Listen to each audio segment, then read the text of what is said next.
stuck in my mind. There you go. And that's bad. That's bad. There's a lot of things that could be worse, that's for sure. Amen. Okay. So if anybody wants to watch this later, they can. Okay. Looks to me like. In chapter 3? Yeah. Okay. That's where our bookmark is, I believe. That was on 4. Because I wanted to bookmark the next spot.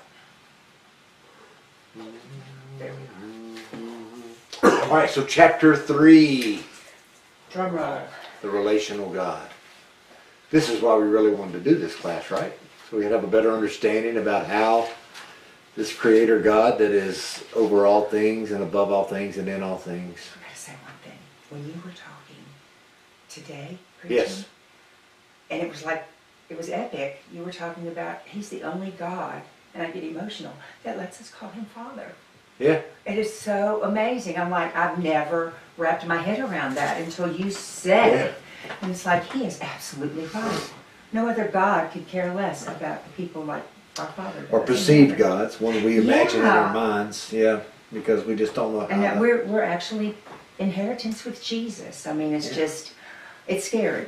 It's not scary, it's good, but why don't we catch on to it sooner? I don't know. Because we want to be about us? I guess. That's the only thing I can figure. Yeah, it takes a lot. That was just, I'll be thinking about that. I hope I sleep good tonight thinking about that. We can't just stumble through this. It's one of the things we think that we can because it just is. So, and how do you change it? Well, you don't change it, but it does have a deeper, more profound meaning on life, and this is what this is all about. Yeah. If it has no effect on our understanding of God as it relates to our lives, then just an understanding of God gets us what? Not a whole lot, but if it's a God that relates to us, that impacts our life, other than just being our creator, then it matters a lot.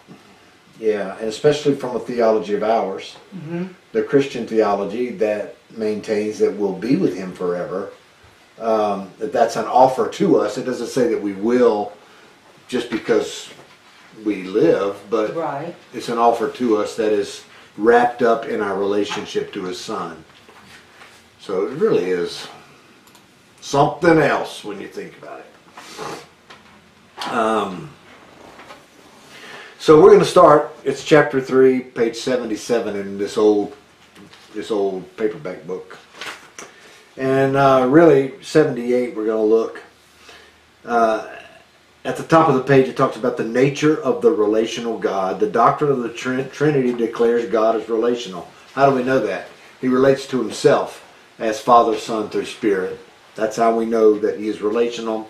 The one true God is the social Trinity. Therefore, furthermore, the divine reality is eternal, relational, even apart from the world, meaning that it existed this way even without any creation to cheer it on, to observe it, to be whatever. In that the three Trinitarian persons comprise the one God.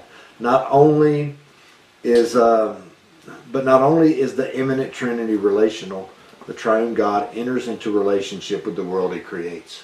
So He's in a relationship with Himself. He creates for whatever reason. We'll get to that at some point.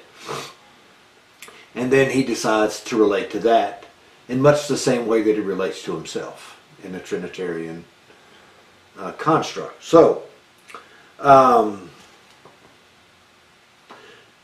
we develop language for that. There's always the difficulty of overcoming language and then finding the right linguistic way to describe what is happening. So that's why when we look at these different philosophies that we looked at earlier, so much of it was hinged on the way we understood language. And we're going to have that same issue here, only not near to the degree as it involves in the existence of God. Once you've decided that God exists, which is what we dealt with the first couple of weeks, then after that, if you're settled on the fact that God exists, then the door's wide open to almost anything else, because the existence of God can allow for anything. But it still is an allowance that is understood because we are created and because he offers himself in relationship. Hope that didn't confuse you. Wow. So the first section, God as a being or God as being, there's two different ideas behind that we're going to look at. Okay. So let's just let's look at that paragraph right under there. It says, perhaps the most deeply ingrained conception among Christian views of God is as a being. God is the holy other being, okay? Who is both present within and exists beyond the world of created things. So that's how we see God. God is transcendent over all things, but he is immanent. He's with us. Okay? This conception has a certain affinity to the anthropomorphic language about God employed by the Old Testament authors. So what is he talking about? The face of God, the hand of God, the voice of God, the fiery breath of God, all these different ways that we describe him as a man. Mm-hmm. Okay, so we tend to view him as a being that is wholly other different than ourselves. Okay. But it's a Greek idea. It comes out of the Hebrew, but it's cemented in our thinking as Christians from Plato and Aristotle. The tradition of Plato, especially strong during the patristic era, as Christian Platonists linked the God of the Bible to Plato's form of the good. During the Middle Ages, Platonic theology gave way to Aristotle's conception of the divine being as the unmoved mover. So, there's the unmoved mover. Can't move him. He's the mover. He's the first cause of everything.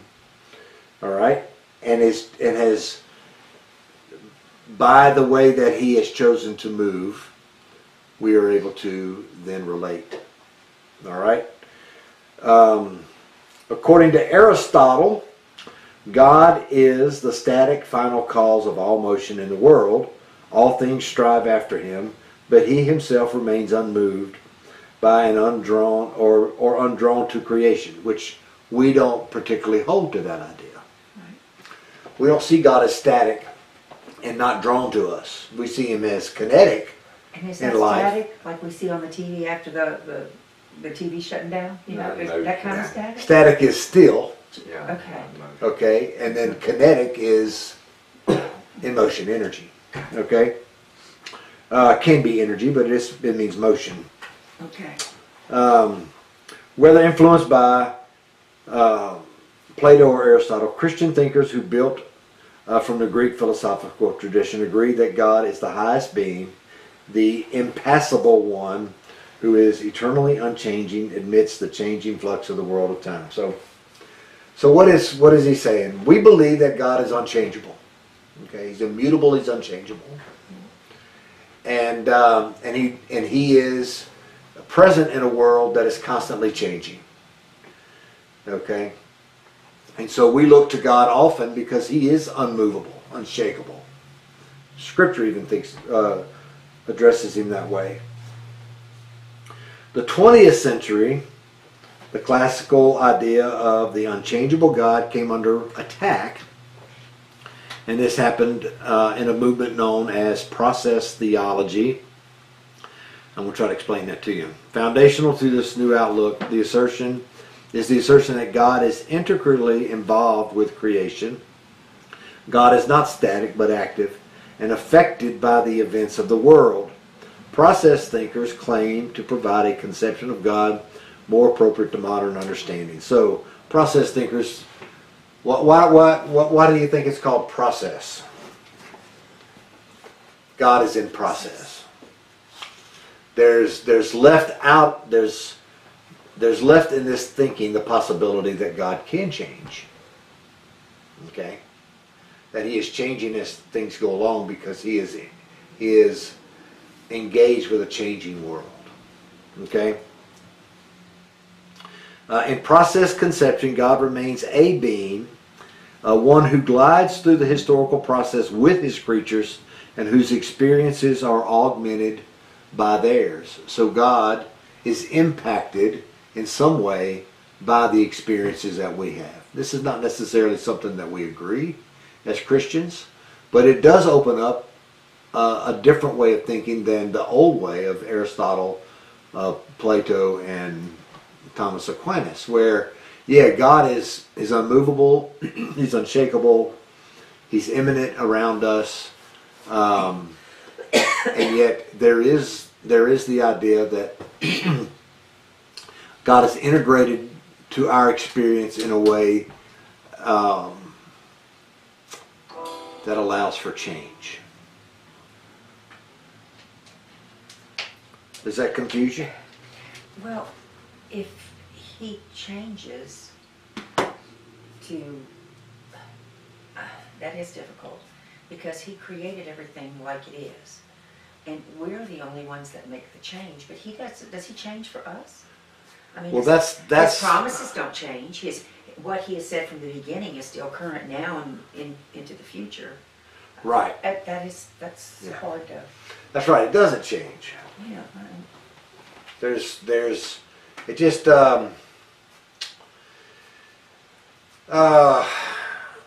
Plato and Aristotle and Aquinas didn't think about God as the watchmaker, where he just created it, he wound it up and set it in the universe, and it's just running.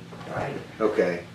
That God was more deeply involved than that. Let's see. I'm trying to think about. Well, look at the last sentence, or the last sentence of that first paragraph at the top of 79. It says, "Yet, despite important differences with the older conception, process theology continues to speak of God as an extant being among other beings. In the process conception, God remains a being, one who glides through the historical process with his creatures, and whose experiences are augmented by theirs." Forming a more radical break from the classical conception are those theologians that reject the suggestion that God is a being among beings. One alternative is pantheism. You know what pantheism is? It's an Eastern idea of God. Pantheists speak of God as the soul of the universe. All right? So, the universe it would be like thinking of the universe as the body, and God being the life force that is directing that body. So that's pantheism. Okay. Okay? Sometimes you will hear Christians speak about God as energy. You know what they're talking about? They're talking about pantheism. It's not who God is.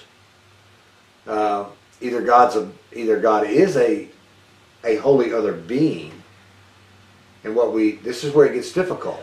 A being is a distinguishable reality.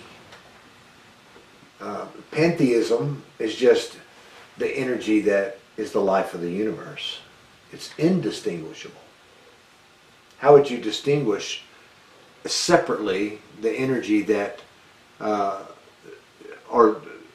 the energy that is running the universe? Where does that leave the human being? See, that's the question. Are we occupied by the same energy that gives life to fungus or mold? These are all living things in the universe. Okay? So pantheists say, yes, we're no different. We're just a different part of the body, but we enjoy the same life force.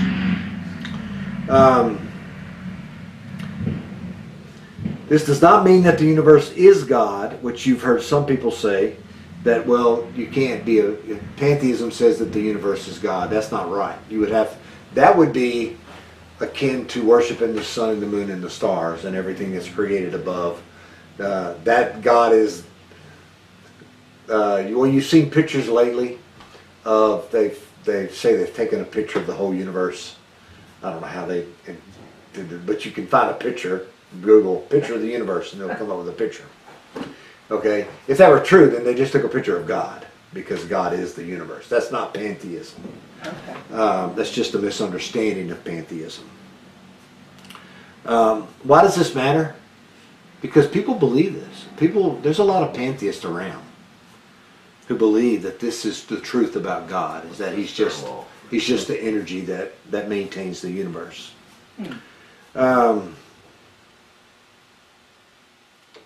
Let's see. Rather, pantheists describe the relationship between God and the world as analogous to that between the human soul and the physical body. Hence, God is the animating or life principle of the world, which in turn may, in some sense, be seen as His body. So He's the life principle of you and me. Okay, but that's it. Okay. Sometimes associated with pantheism is the proposal of Paul Tillich, which I was made to study when I was in college. According to Tillich, God is not a being, but being itself. Okay, so if you are, then God is behind that in some sort of way. So we are, right? I am. You are. So the reason why we are is because God is behind it in some sort of way. So being is necessary in order to relate to God. All right? Let's see. But for Tillich, this description is virtually self-evident. If God is not being itself, He is subordinate to it. Something would have to cause Him to be. And we know that's not true. That's right. All right? Tillich understood this assertion to mean that God is the structure which lies behind reality and which is the ground of everything that is. So, we're talking about what? The relational God. Still, not much there to relate to. You see? He's just the force behind my living and breathing. It doesn't explain my morality, hopes, dreams, all of those things. Although I guess it could to an extent. But then we have to determine, how does God determine a proper morality in the circumstances of my life? Is it all legalism, or is it a relationship with Him that allows for that?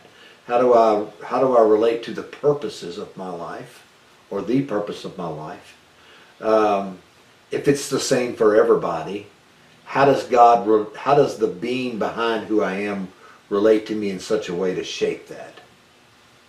See, and so that question, I would say, I don't think there is a way for the being to do that. It would have to be in some sort of way relational to me. And so Grintz offers these alternatives so that we can better understand what we do believe. The advent of the theology of hope in the late 1960s brought a different innovative proposal. The chief one here is Wolfgang Pannenberg. Sought to avoid speaking of God as an existing being among other beings. God exists as a being, but we're beings too. He's just separate and apart. All right. He says, resist doing that. As an existent being acting with omnipotence and omniscience would make freedom impossible. So if He exists, Pannenberg's saying, and He is all-powerful and what? All-knowing, then our freedom would be impossible, is what he's saying. Why? Because this one has power over everything. Make sense? All right? To accomplish the needed transformation of theology, they shifted the focus of the answer to the question of God away from either the past or the present, that is, away from the idea of God as a being who exists throughout time. Instead of the past, they look to the future to provide the location of God. All right? So, everything in the past and the present moves to the future. All right? And so, the future seems to offer an alternative to an understanding of real, which is concentrated entirely upon what is existing. For what belongs to the future is not yet existent and yet is already determines the present experience. All right, hold on here. Hence, God is the power of the future. But how can something which does not yet exist determine present experience? Meaning our experience. Pannenberg explains that humans who are oriented towards the future always experience their present and past in light of the future, which they hope for or which they fear. Now that does explain a lot about the Christian faith. Okay? What is our hope? Our hope is in the future. That's right. Okay? That we will reside with God forever. All right, so how does that hope affect your present? You seek God. Yeah, you want to live the life. Loving and Yeah. caring Yeah. and doing what Jesus is doing to. And how does that affect the view of your past? Where you've come from? Well, you gotta forget what happened in your past. That's been rewritten. Yeah. Is how I look at it. God's forgiven that. Jesus has. Okay. And that's not about me anymore. Okay, so that approach to the past feeds into how you are viewing the future.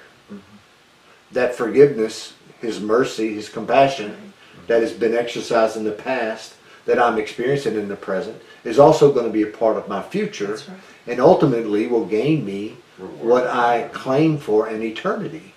So the idea is very sound, see? Yeah. And it is relational in a sense that we do, because we anticipate a God of the future, it does in a way relate to us so that we maintain or pursue a certain kind of life in the present. Okay?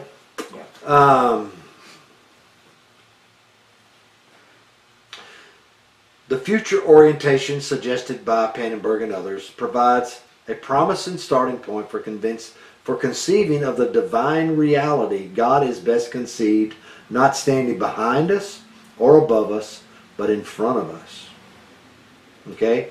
We engage in the theological enterprise of viewing reality from the perspective of the future, from God's ultimate goal for creation. So that's right? Mm-hmm. The ultimate goal for creation is the way that John has seen it in his Revelation, chapter 22, where he says what? That there's going to be a new heaven, a new earth. And there, God is going to dwell with His people, and He Himself will be a God, and we will be His people, or those that are there who believe. So, it doesn't change much of anything other than the orientation that we hold. So, as you mentioned before, Dixie, God is not holding our past against us. We know that. That's right. That's scriptural. Okay? Yeah. We know that God, because He desires us in the future, maintains a relationship with us in the present that will draw us to a future with Him. And not just as far off future, tomorrow. Yes. The activity that we share with God today is going to open the door to that same relationship tomorrow. Yeah, okay. All right. Any questions about that? We're not used to thinking about things this way, so we have to kind of take our time and make sure we don't stumble all over it. It takes a minute, but when it sparks, it's like, okay, it makes sense. Yeah. For whatever reason. Yeah. Some of it may not, but I'm moving forward. Okay, we relate to God as transcendent and as immanent. And let's just look through some of this. There's an additional noteworthy feature of the contemporary discussion of the divine nature. Despite their variety, nearly all of the suggestions, from Aristotle's unmoved mover to Pannenberg's power of the future, quite naturally speak of the divine reality in terms of God in relation to the world. There's no need to even speak of any of it unless God is in relation to the world. Otherwise, it's of no use and of certainly no interest to us. All right? What begins as a query as to whether the eternal God is an existing being quickly moves to the question of God's relationship. So yes, this is the kind of being he is, but once we've settled him, wherever we've settled on the spectrum, the next thing is, well, what does this mean in my relationship to him, or his relationship to his creation? It's true of the Reformed tradition in church, which has played such a role in our evangelical theology. So let's look at it a little bit. If you skip down in the second or the first full paragraph on 81, it says, God's intent is that we understand who he is as the eternally relational triune God, and who he is in relationship to the world he has made, in order that we may enter into fellowship with him. So what's that say? God is eternal. He's eternally relational. Why? Because that's how he is. He relates to himself. Okay? And he's in a relationship to the world that he has made. So that relationship that he shares with himself, for lack of a better, is directed toward us as well. All right? So if this is perfect love that God has experienced within himself, and he turns his attention to us, and all he has is this perfect love, then what are we receiving in way of this relationship to God? Well, Perfect love. Mm-hmm. So we think about love in sentimental terms sometimes. Yeah. But when we speak of the power of God, we have to speak of love. When we speak of the transcendence of God, we speak of love, the immanence of God, because it is where we relate. All right. It says this, in order that we may enter into fellowship with him. Fellowship is a Greek word. It comes from a Greek word, koinonia, which means what? You should know what koinonia means. It means to hold all things in common. So in the church, the early church shared fellowship. Why? They held everything in common. Their beliefs, their property, their love for each other, their attention to one another. Everything was held in common. They were of like mind and one accord. So what Grint is saying here is that he does this so that we may enter into fellowship with him, that we hold in common with him the reality of who he is. Pretty cool. It is. Okay, revelation, therefore, is the self-disclosure of God in relation. Revelation is God in relation. God doesn't reveal himself just to say, hey, look at me, I'm God. That's right. That's what the other gods were believed to have done. Those manufactured gods of the world. They were there and they demand that they be noticed and that they be sacrificed to and all this different thing.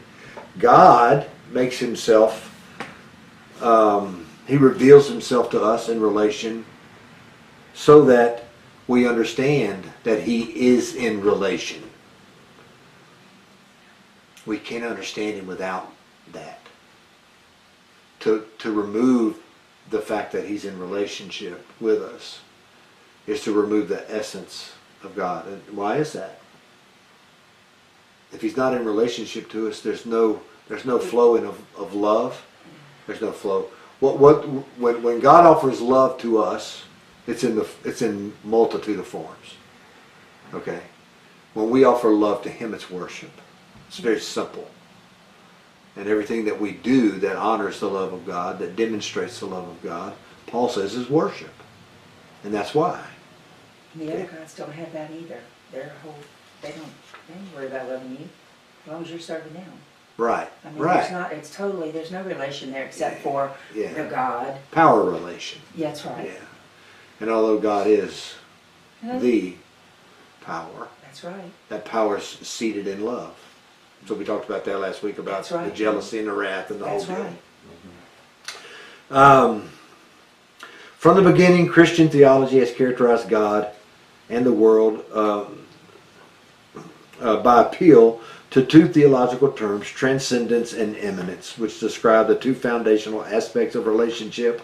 On the one hand, God is transcendent. God is self-sufficient apart from the world.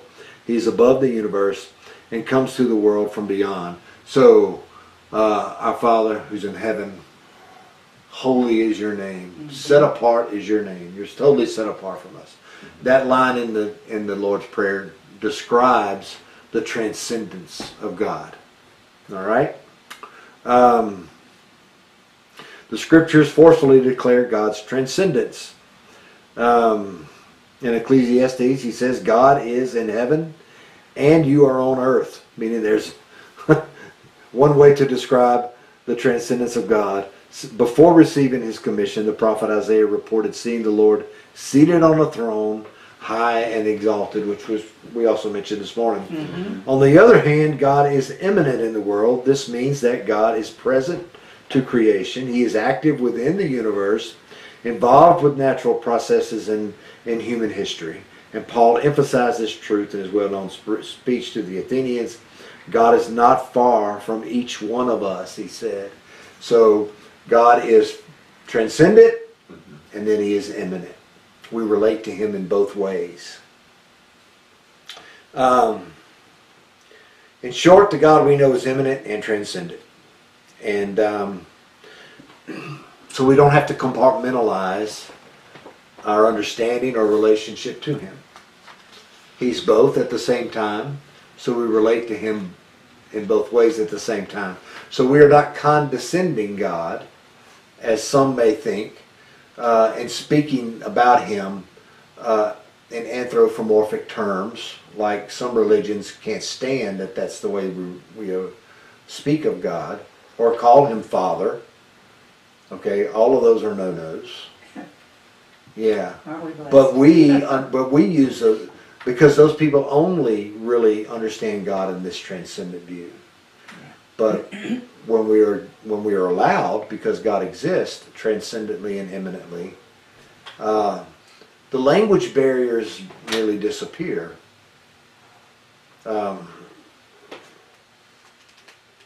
So that's helpful. It opens up a vocabulary that allows us greater freedom in expressing our love for him and understanding his love for us. All right, God is spirit. What time is it? 5:42. Of the various descriptive words concerning God, perhaps none has gained more widespread acceptance than the assertion God is spirit. Okay, we have no problem understanding that because we never see God and we don't never see spirits. So we understand that. Jesus said you must worship God in what? Spirit and in truth. But we have to ask, what actually does the faith community mean in affirming God is spirit? What is spirit? And we're going to look at that. Hegel, remember Hegel? He's the German that we talked about when we were looking at all the philosophies. Mm-hmm. He initiated this idea of the spirit in philosophical theology.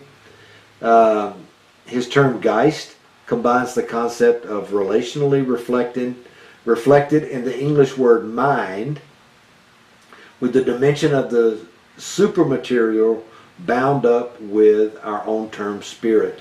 So he uses this word Geist to represent mind and spirit. Spirit then is not merely a substance or an existing thing, but an active subject, an activity or a process. So Hegel's idea is when we say that God is spirit and we relate to him as spirit, that is the activity of God. That is the processing of his love for us. Okay? All right?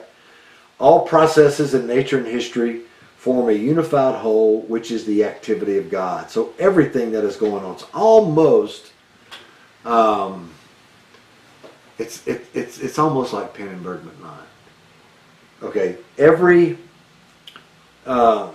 all processes in nature and history form a unified whole, which is the activity of God. Though through them, the divine reality takes on objective form and comes to full awareness of itself. This occurs particularly in human artistic, religious, and philosophical creativity. So not everything that Hegel says is dead spot on. It's not like, yeah. All right, but it was widely accepted in the 20th century and still is. Okay. That this is the way God works in the world, through spirit. But his definition of spirit. What's the biblical conception of spirit? Thank you for asking. We're going to look. The concept of spirit runs through the entire Bible. The Hebrew word ruach means basically breath or wind, and secondarily the life principle in the human person. The development of the meaning from breath to life principle rose quite naturally from the ancient peoples knew that breathing was the normal sign of life. So if you were breathing, you were alive, so this must have been a life principle. This is how you stayed alive, by breathing. So your breath, the wind, you got the wind knocked out of you. That's it's all same idea. Okay? They acknowledged that God is the source of life principle in each human being, the presence of which was indicated by breath. So we say that today, the very breath in my lungs, because God put it there. That's right. Okay? The second creation narrative, for example, depicts God breathing into Adam's nostrils. Okay? The awareness that God is the source of life principle led to a third meaning of ruach, spirit. Okay? Is the divine power which creates and sustains life. So, not only is it a life force, it is a life force that is responsible for creation and for sustaining it. The Greek term pneuma reflects a similar interconnectedness of meanings. It too refers both to wind and breath. It too speaks of life, in which breath is both the sign and the condition.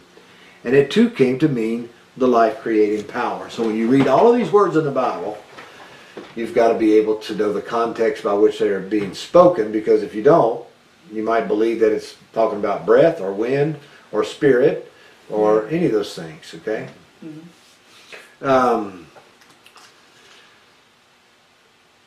Both Hebrew and Greek affirm God as spirit, a declaration that affirms a vital dimension of the relationship of God to creation. By declaring God as spirit, we acknowledge that God is the source of all life. So when Jesus says we worship in spirit and in truth, this is the way that we relate and understand, is through the Spirit. Yes. Now we've lived in an era, especially in the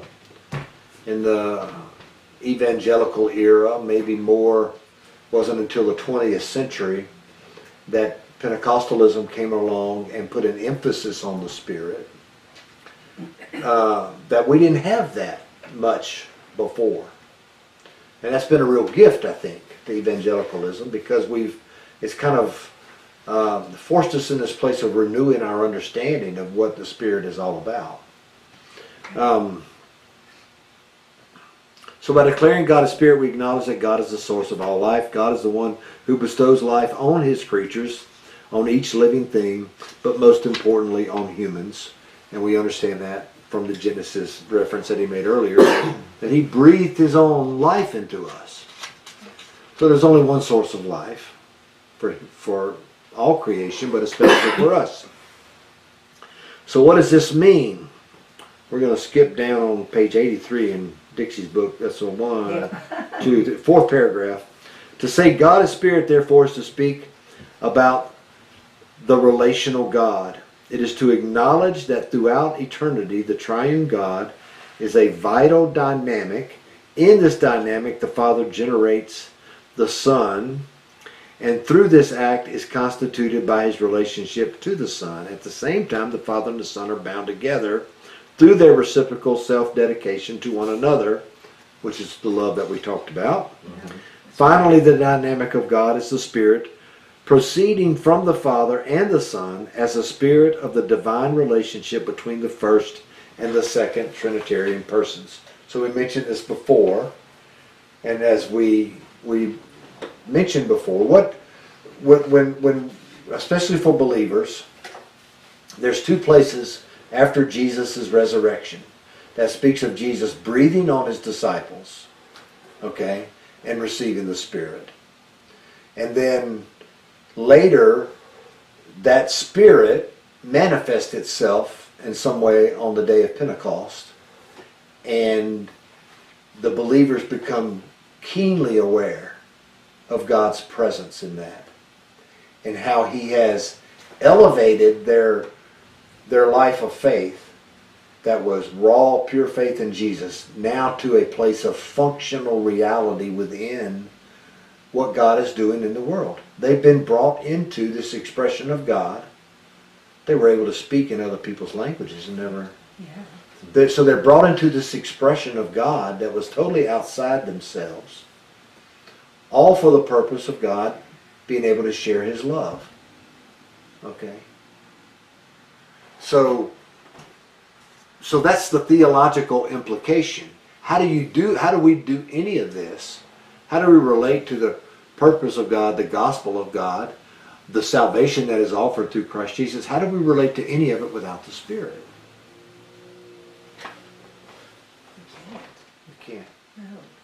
Even when we are called, drawn to a faith, it's because the Spirit has already been at work in ways that we don't quite know.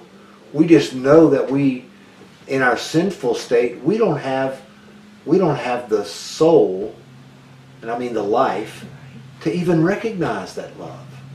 How would we be drawn to something that we can't even recognize?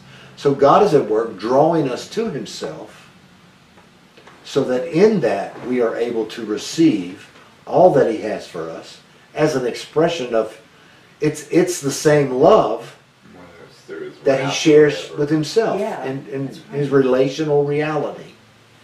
So it's not something that's being done to us. We are being drawn into it so that we are a part of it. And I don't think all believers get that.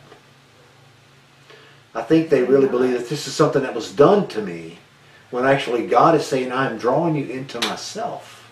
Yeah. And there's great privilege that goes with that. And there's already a relationship going on in there because He's having a relationship with Himself. And Yeah. He's just making us part of... We're drawn into that because the Spirit is in the relational reality of God and the Son that is shared through the Spirit. That is the same Spirit that is drawing us in. It's in our hearts, yes. Yeah. Or should be in our hearts.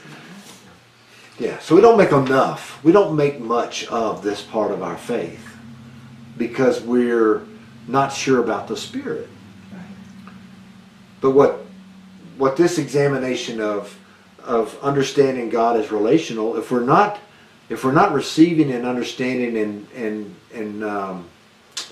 pursuing this relationship with the Spirit, then we're really outside of everything that God would have for us or offer us, because it's found in His love for us. And the Spirit is the purveyor of that. Does that make sense? Yes. So it's easy to say that, oh, God loves me, and never experience it. Yeah. Yep. I know it's there. God loves me. Well, if that's all you know about it, what does that ever mean for you?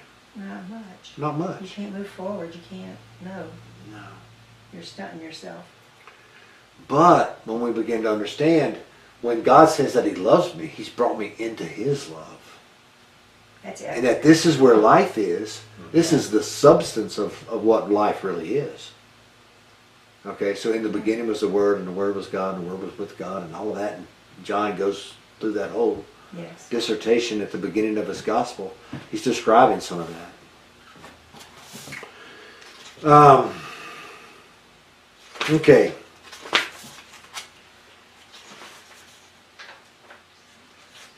A lot, huh?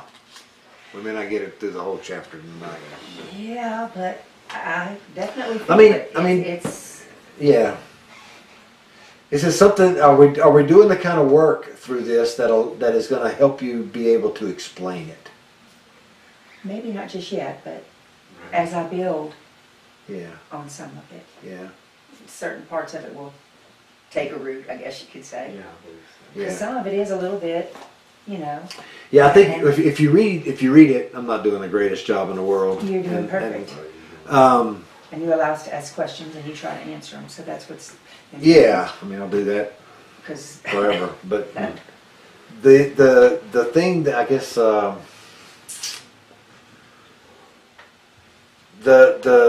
what you hear a lot about today is that, oh, people aren't religious, but they're more spiritual. Okay, well, tell me what that means. I'm just thinking that. What does that mean? Yeah, I thought, well, what does that mean, and how is that spirituality being expressed? If they're not religious, meaning they're not, well, what that means is they don't like church. They don't like going to hear a preacher. They don't like all that. So they equate that with religion, and that's not exactly right, or it may even be wrong. The word means to be bound to something. So if you have a religion, it means you're bound to it. So that's your religion. So I want to be bound to Christ, because that's going to be my religion. It's also a relationship. That's right. Okay, but to say that, oh, I'm not real religious, but I'm more spiritual. So you got to tell me what that means. Well, I'm just in tune with my spirituality. Well, tell me what that means. Right. Where do you stand that up against other things and say, well, this is a good spirituality and a bad spirituality, or I'm exercising a proper understanding of it because I'm able to gauge it from what? For the way that I feel. I saw an article, in fact I posted this article on Facebook last week, where people that are less religious and more spiritual have come to believe that they can will things to happen. Really? Oh yeah, and this was not in a fly-by-night magazine. It was a reputable magazine. Okay. And the whole article was about people that they've come to this belief that they had the power to will things. And it's because of their deep spiritual connection with the world. Not the world, for real? No. No, I mean that's, or to their environment is probably a better way. I'm But summing that's it up not too connected broadly. to God in any way. Oh no, it doesn't have anything to do with God. It Oh, has really? everything to do with being spiritual. And so see, my point is, when we start hearing these things like, Yes. Right. I'm You more gotta know how spiritual, to- it means nothing. Yeah. And to leave people in that place where, oh well, I'm glad you're not religious. I'm so glad you found your spiritual self. That's not helping anything at all. No. Because it's not. you're left relating to either a vapor that is unidentifiable by anyone else, okay, or it's one of these made-up ideas of spirituality where I'm at one with the universe or whatever. Okay, nobody can define that one either, by the way. And the whole time you're deconstructing religion that may be poor for some of it at its best, okay? But once you understand that the word means that I am bound to something or to someone, then it should change your understanding of what you are to experience as a religious practice. I don't know. It troubles me sometimes to think that this is where, and it's for a national magazine to write an article about it, either is motivated by one or two things. One is, let's move people away from Christian religion as much as we can. Or there's enough people that are expressing this kind of understanding of their own spirituality that they used up space in their national magazine to expound on this.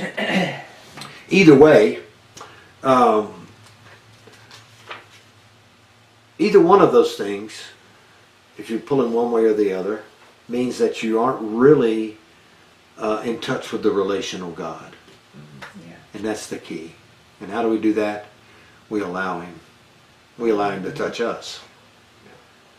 We open our eyes to it. We have ears to hear and eyes to see. All right. So, the theological implications, I think we already did that. All right. God is a person.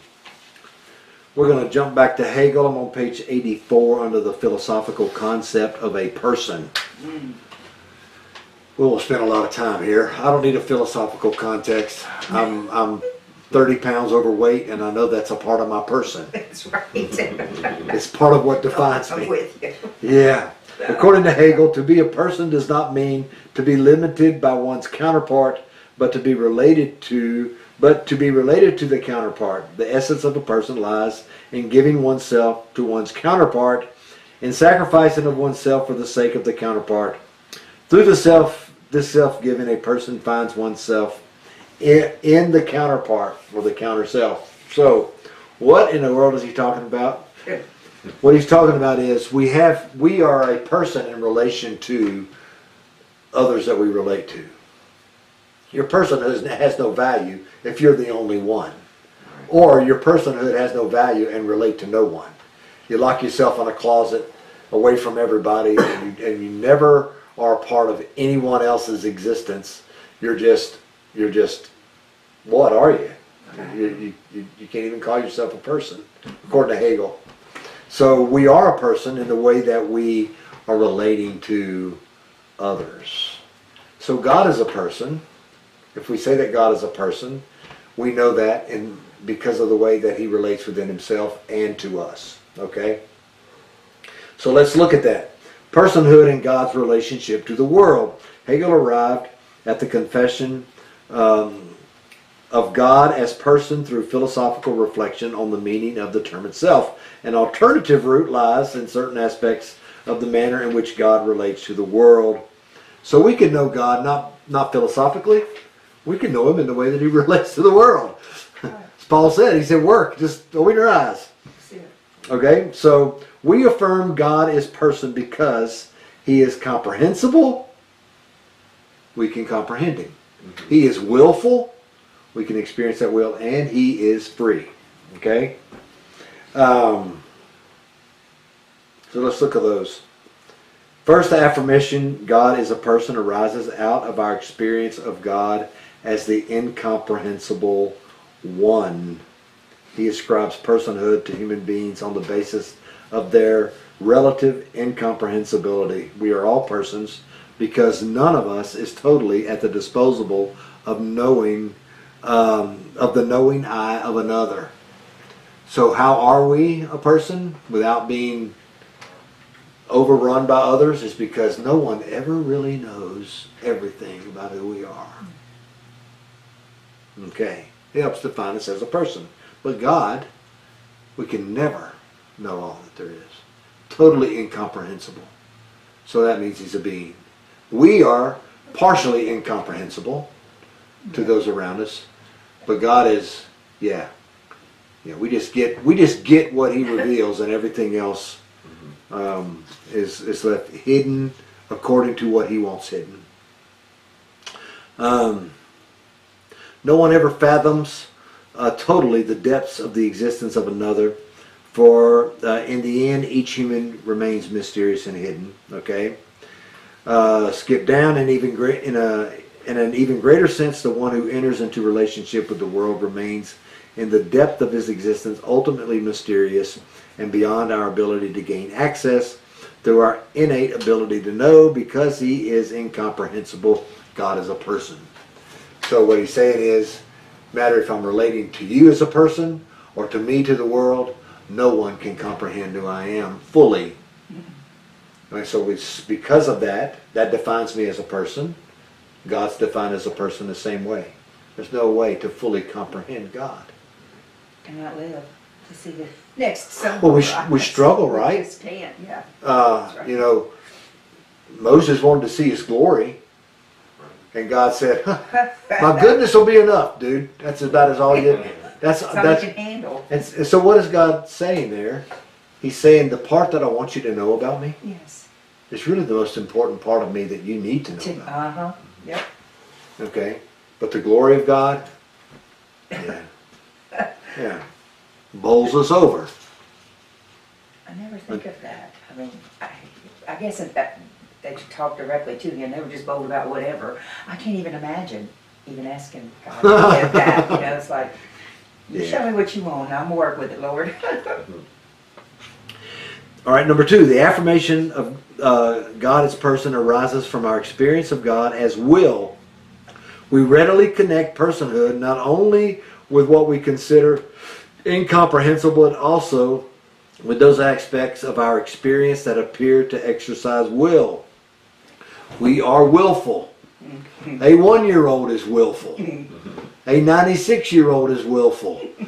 It doesn't matter. we understand who we are and others understand who we are according to our willfulness. God is willful. And so therefore he is a person because he is willful. Okay? Now we're not working backwards to understanding God. These are the ways that we define words. Okay? A person.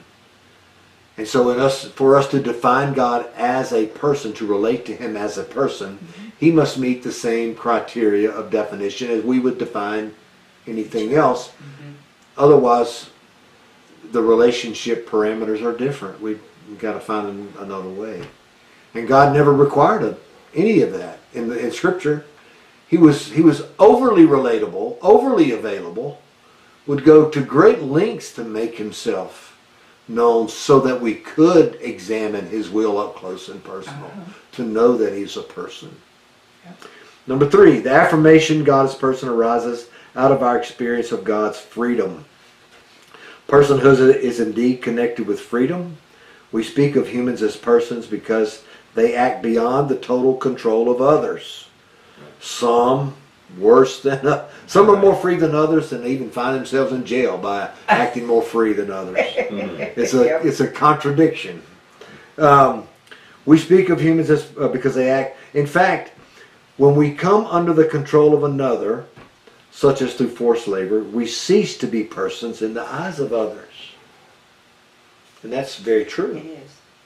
You find yourself bound by a person and you feel less of a person. That's a profound idea, right? Okay? As Christians, we acknowledge that God is totally beyond our control. God is free, and he is also the source of our relative human freedom. Consequently, we speak of God as a person. So God is totally free. And we recognize that if there's any freedom, that we will have ultimate freedom, it is it is given to us by God. So Paul is able to say in Galatians 5, it's for freedom's sake that we're made free. It is this definition of who God is free, that he allows us through Christ to be free from all the things that enslave us, that make us a non-person. Right? So we understand what slavery is about because we've been a slave to sin. It makes us a non-person. God comes and frees us from that slavery, and we all of a sudden we're new. We're made new. We're not one that has been bound. We are now set free. Okay? In that freedom, we experience the Spirit. Jesus told Nicodemus, you're born again. What's that all about? Well, you know the wind. You don't know where it's coming from. You don't know where it's going. That's what it's like with the Spirit. Okay? What is that? That's freedom. Yeah. Okay? There's no need to anticipate. There's no need to anticipate where it's coming from. There's no need to anticipate where it's going to take you. You're just in the Spirit, man. You're free. Because that's the freedom of God. So, all of this relates back, and we are allowed to understand freedom, our desire of it, and our limited ability to receive it.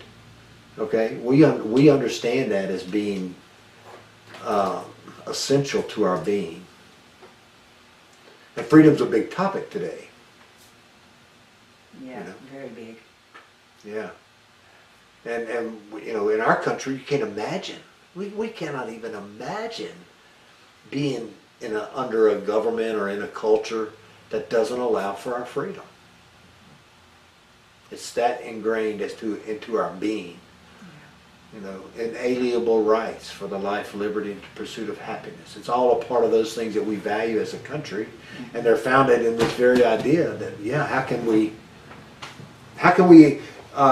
why would we ever allow any less for ourselves if we're created in the image of God, which is the image of all these things? That's right. Is that making sense? Yes, that does make sense. Yeah. So we think, well, you're just projecting onto God some things. Well, no, I'm just discovering that God has truly made us in his image. Yeah. and that this is how we're to live, and this is also the way that we're able to best relate to Him. Yeah. So it's 6:09. That's all I got to say about any of that. So we'll start. When you get back on the 18th. Yeah, I won't be here next week. That's right. So well, where?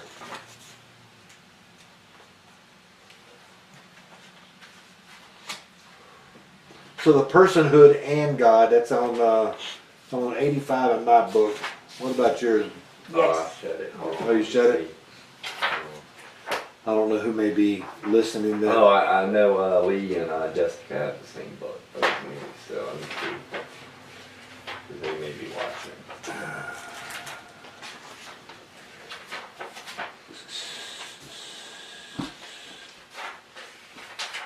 I bet your pages are farther along than my paperback. Yeah, they are.